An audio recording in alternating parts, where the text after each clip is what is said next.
ever heard of a situation where somebody got into trouble for eating a banana at the wrong place and at the wrong time? Contest chair, fellow Toastmasters, and most honored guests. One sunny day when I was in elementary school, my friend Rosalind and I went to the zoo. She was 10 and I was 12.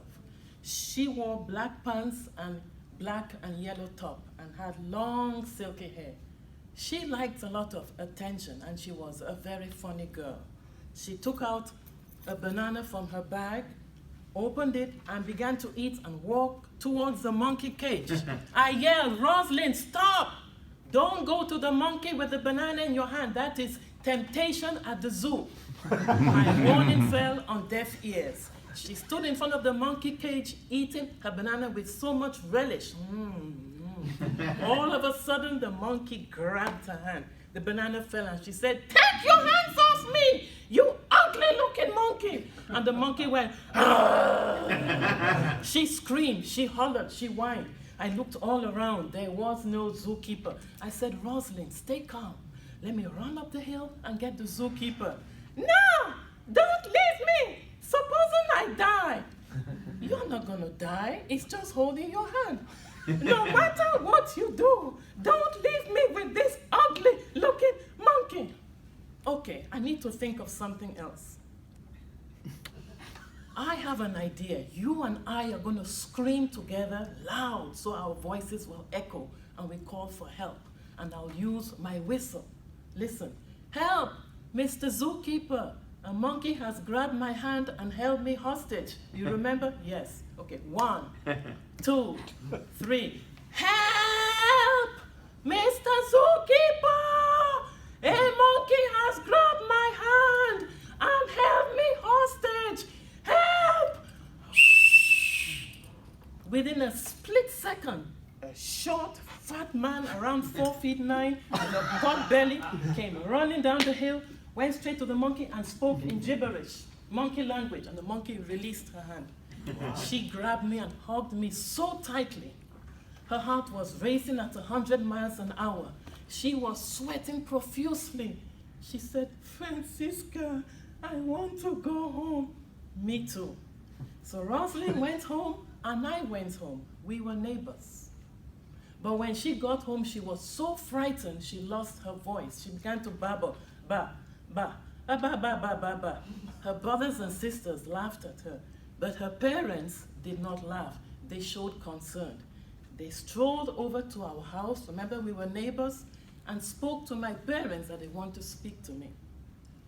So all 4 parents sat in the living room. My parents sat on the right, her parents sat on the left, and I sat in the middle.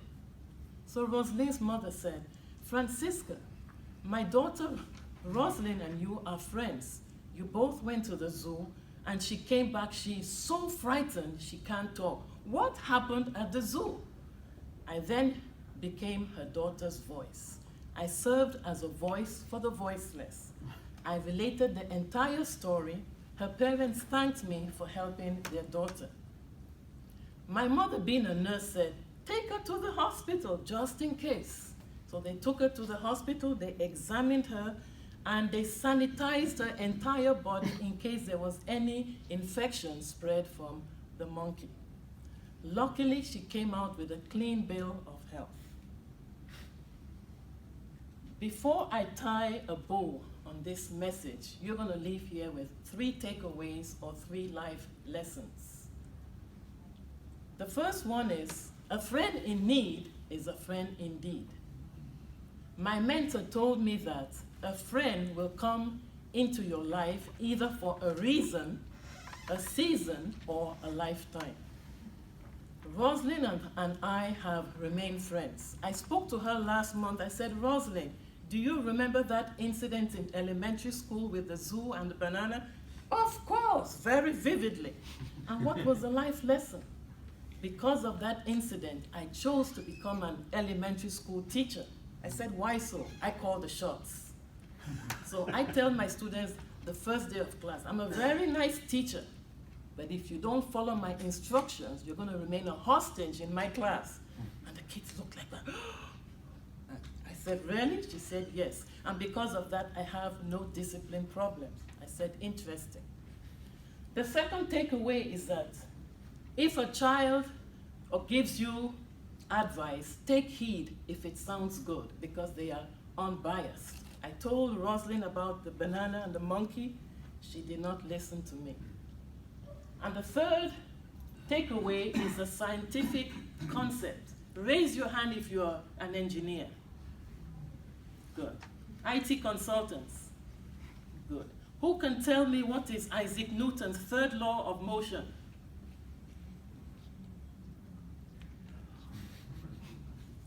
Okay, yes? To every action, there's an opposite reaction? Exactly. For every action, there's an opposite and equal reaction.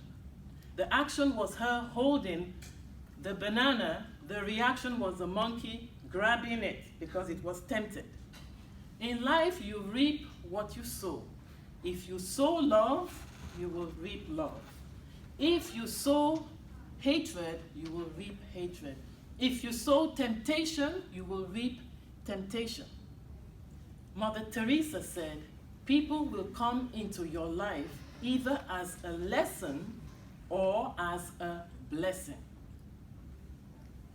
I will now leave you with this famous quote by Oscar Wilde, an Irish poet and playwright. I can resist anything except